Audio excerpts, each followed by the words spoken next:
नमस्कार, mistake insight channel पर आप सबका स्वागत है। कुछ धार्मिक बातें वैसे तो सबको पता होती हैं, परंतु उन बातों का जो रहस्य है या उसका जो महत्व है वह विस्तार से सब लोगों को पता नहीं रहता। जैसे मान लो कोई पूजा करते हैं तो प्रचलन में लोग उसे वैसे करते रहते हैं, परंतु उस पूजा का महत्व क्या है, इन सब बातों की जानकारी अधिकतर लोगों को नहीं होती। परंपरा से जो चला आ रहा है बस उसी को करते जाते हैं। और मेरा अपना ऐसा मानना है कि जो भी हम पूजा पाठ करते हैं या व्रत करते हैं या कोई उपासना करते हैं तो उसके पीछे उसकी वास्तविकता क्या है वह हमें सबसे पहले समझ जाना चाहिए। और वह समझने के लिए अगर जैसे हम कोई कार्य करते हैं तो जब हम उस कार्य की विधि को समझ जाते हैं तो उस कार्य में हमारी एकाग्रता हो जाती है, हम उसमें रुचि लेकर काम करते हैं। उसका हमें नकारात्मक परिणाम भी नहीं मिलता बल्कि सकारात्मक परिणाम मिलता है। और परंपरा को अगर ज्ञान की जोड़ भी मिल जाए तो वही परंपरा उत्कृष्ट हो जाती है। आज मैं जो विषय लेके आई हूँ वह है चातुर्मास्य। वैसे चातुर्मास्य के विषय में मेरा एक पहले वीडियो आ चुका है। उसमें पिछले वर्ष जो श्रावण मास अधिक था और अधिक मास की वजह से पिछला चातुर्मास्य 5 महीने का था।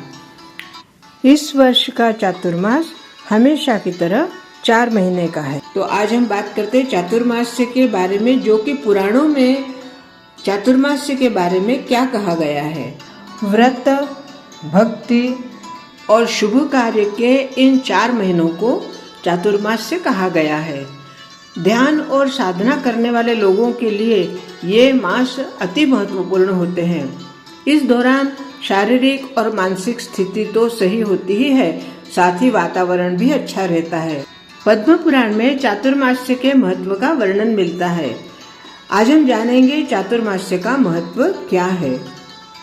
देवाधिदेव महादेव से देवर्षि नारद ने कहा, हे देव, मैं पृथ्वी पर प्रसिद्ध 4 महीनों में पालन किए जाने वाले संयमों के विषय में सुनना चाहता हूँ। कृपया उन्हें बताइए। हे प्रभु, 4 महीनों अर्थात आषाढ़ के शुक्ल पक्ष की एकादशी से लेकर कार्तिक के शुक्ल पक्ष की एकादशी तक जब भगवान विष्णु सो जाते हैं या योग निद्रा में रहते हैं तब क्या करना चाहिए यह बताइए। 6 स्वादों का त्याग करने, बाल और नाखून न काटने तथा अन्य संयमों से क्या फल मिलता है यह भी मुझे बताइए। ये वचन सुनकर देवाधिदेव महादेव ने कहा, हे श्रेष्ठ ब्राह्मण तथा हे तपस्या के निधि नारद, हे ऋषिवर, सुनिए, मैं विस्तार से वह बात समझाता हूँ। मनुष्य को आषाढ़ के शुक्ल पक्ष की एकादशी का व्रत रखना चाहिए। उसे चातुर्मास्य व्रत का पालन करना चाहिए। जो व्यक्ति गरुड़ पताकाधारी भगवान अच्युत जगन्नाथ के शयनकाल में व्रत का पालन करेगा उसे व्रत का क्या फल मिलता है यह सुनो। जो फल मनुष्य को हजारों अश्वमेध यज्ञों से प्राप्त होता है वही फल उसे चातुर्मास्य में व्रत करने से प्राप्त होता है। जब सूर्य नारायण मिथुन राशि में हो तब उसे भगवान महाविष्णु को शयन कराना चाहिए और जब सूर्यदेव तुला राशि में हो तब उन्हें जगाना चाहिए। जब अतिरिक्त मास आए जैसे पुरुषोत्तम मास आए तब इस प्रकार से व्रत का क्रम होना चाहिए। शंख, चक्र और गदा धारण किए हुए भगवान विष्णु की प्रतिमा स्थापित करें। हे नारद, उसे पीले वस्त्र पहने हुए भगवान विष्णु की प्रतिमा को श्वेत वस्त्र और तकिया से ढके हुए पलंग पर उन्हें विराजमान करना चाहिए, स्थापित करना चाहिए। तथा इतिहास और पुराणों को जानने वाले विष्णु भक्त को चाहिए कि वे इसे दही, दूध, शहद, भुने हुए अन्न और घी से स्नान कराए। हे ब्राह्मण देवता, उसे शुभ चंदन, धूप और सुंदर फूलों से लेपन करना चाहिए और इस पवित्र प्रार्थना के साथ सफ़ेद फूलों से इसकी पूजा करनी चाहिए। हे जगन्नाथ, जब आप सो रहे होते हैं, योग निद्रा में होते हैं, तो यह संसार सो जाता है। तो जब आप जागते हैं तो जंगम और अचेतन सहित दुनिया भी जाग जाती है। हे नारद, इस प्रकार प्रार्थना करके भगवान विष्णु की उस प्रतिमा को स्थापना करके उसके सामने व्रत लेना चाहिए। जैसे हम कोई संकल्प करते हैं तो ऐसी भगवान की स्थापना करने के बाद भगवान के सामने हमें संकल्पित होना है। भगवान के जागने तक, अर्थात ये भगवान का योग निद्रा में सोना या फिर जागना, इसके बारे में विस्तार से मैंने मेरे पहले वीडियो में बताया है, आप उसमें सुन सकते हैं। तो भगवान के जागने तक 4 महीने तक उसे संयम को धारण करना है। पहले अपने दैनिक कर्म करने हैं, अपने आप पर विजय प्राप्त करनी है और फिर अपने नियमों का पालन करते हुए व्रत को धारण करना है, व्रत निभाना है। व्रत करने वालों के फलों को अलग अलग तरह से फल मिलते हैं। जैसे जो त्याग करते हैं किसी वस्तु का, तो त्याग करने से, कौन सी वस्तु का त्याग करने से क्या मिलता है फल, उसके बारे में भगवान हमें आगे बता रहे हैं। गुड़ का त्याग करने से मनुष्य को मिठास प्राप्त होती है। तैल का त्याग करने से मनुष्य को दीर्घायु संतान प्राप्त होती है। हे देवर्षि नारद, घी का त्याग करने से मनुष्य सुंदर शरीर वाला होता है। कड़वे तेल का त्याग करने से वह अपने शत्रुओं का नाश कर देता है। सुगंधित तेल का त्याग करने से वह अतुलनीय सौभाग्य प्राप्त करता है। जो मनुष्य फूलों का सेवन नहीं करता वह स्वर्ग में विद्याधर होता है।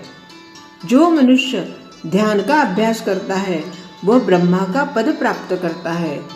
जो तीखा, खट्टा, मीठा, खारा या कसैला और तीखा, इन 6 स्वादों का त्याग करता है वह कुरूपता और दुर्गंध से दूर रहता है। घी का त्याग करने से वह सुंदरता को प्राप्त होता है, उसका शरीर सदैव चमकदार रहता है।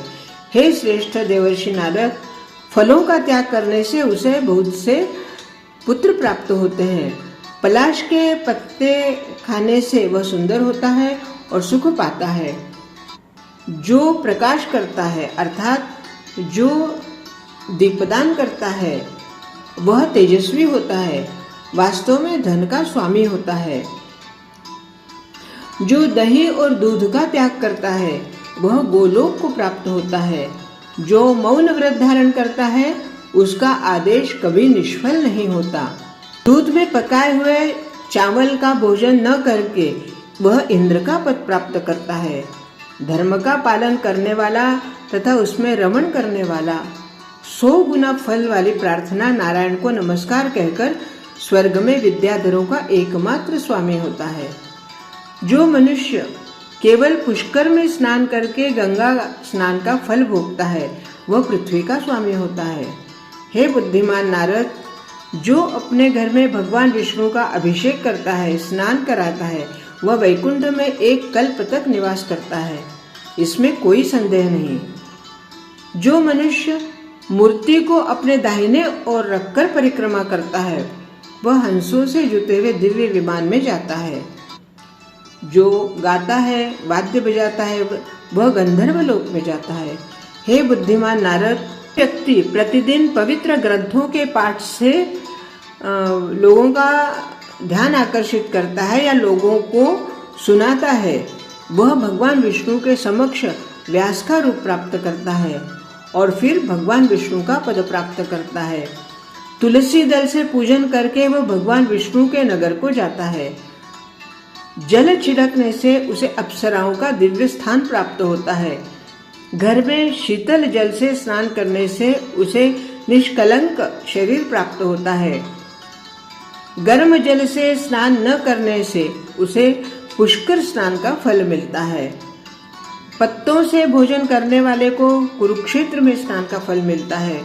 जो प्रतिदिन पत्थर की शिला पर सोता है उसे प्रयाग में स्नान का पुण्य प्राप्त होता है। 3 दिन तक जल का त्याग करने से उसे कोई रोग नहीं होता। जो तांबे के बर्तन में भोजन करता है उसे नैमिष में स्नान करने का फल मिलता है।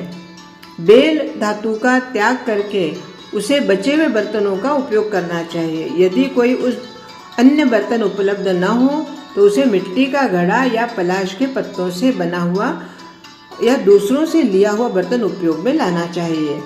जो बुद्धिमान मनुष्य 1 वर्ष तक पवित्र अग्नि को जलाए रखता है तथा जो बुद्धिमान मनुष्य इस तरह से कार्य करता है उसे बहुत अधिक से अधिक फल मिलता है। कमल के पत्तों से बने बर्तन में जो भोजन करता है उसे चंद्रायण व्रत के बराबर कहा गया है। हे देवर्षि नारद, कमल के पत्तों से खाया गया भोजन 3 रात्रियों के व्रत के बराबर होता है। एकादशी व्रत से जो फल मिलता है वह सब कुछ देने के फल के समान है। उन सभी तीर्थों के दर्शनों का फल मिलता है। हे नारद, अन्य लोग इसी तरह व्रत करके और वैकुंठ प्राप्त करते हैं। यह महान दिव्य वृक्ष पापनाशक है। ये 4 महीनों का जो इसे महान दिव्य वृक्ष की उपमा दी गई है। ये चातुर्मास्य महान दिव्य पापनाशक वृक्ष है जो सभी इच्छित वस्तुओं को देने वाला है। हे देवर्षि, अब जो पाप से फल मिलते हैं अर्थात पाप करने के बाद उसे कौन सी गति मिलती है वो भी सुनिए। शूद्र को बीज के पत्ते का उपयोग नहीं करना चाहिए। यदि वह उसमें से खाना खाता है तो उसे 14 इंद्रों तक नरक मिलता है।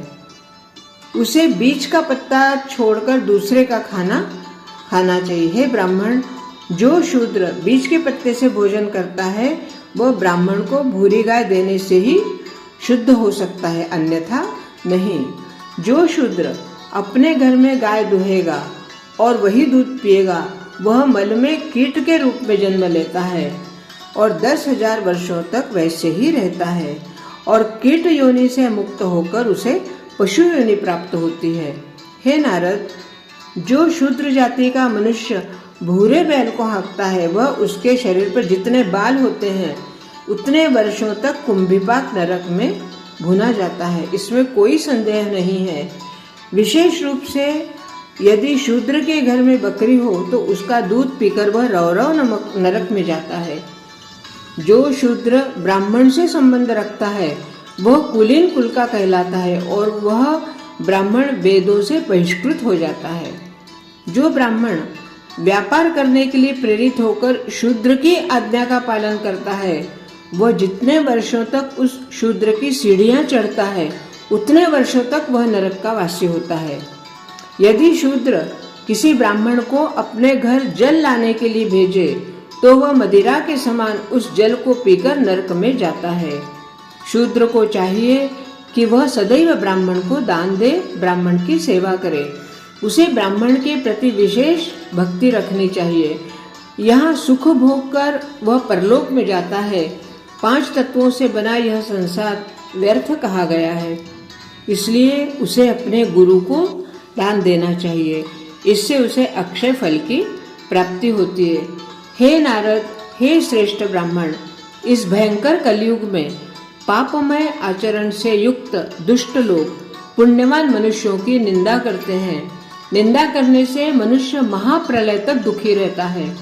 हे बुद्धिमान नारद, कलयुग में बहुत से आचरण हैं।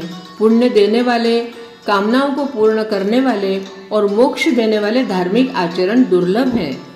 जो मनुष्य पृथ्वी पर नंगे पांव सोता है वह 10,000 वर्षों तक रोगों से ग्रस्त नहीं होता। बहुत से पुत्रों और धन से युक्त मनुष्य कोढ़ से मुक्त हो जाता है। जो मनुष्य केवल रात्रि में भोजन करता है उसे तीर्थ यात्रा का फल मिलता है। इस तरह से अनेक उपाय, अनेक व्रत, अनेक दान और अनेक त्याग बताए हैं और जो इनमें से कुछ भी अगर कर सकते हैं, जो भी हम कर सकते हैं, मैं जानती हूँ कि इतना सब कुछ करना किसी के लिए भी आज के युग में संभव नहीं है, परंतु इनमें से अगर एक भी व्रत हमने किया तो भी शायद हमारे चातुर्मास्य का जो विचार है, चातुर्मास्य का जो विधि विधान है, या चातुर्मास्य का जो महत्व है, चातुर्मास्य का जो पुण्य प्राप्ति का दिव्य वृक्ष है, ये हमें अवश्य प्राप्त होगा। और इतने सारे पुण्य कर्म, इतने सारे त्याग और इतने जो हमें काम नहीं करने चाहिए वो भी भगवान ने हमें बताए हैं।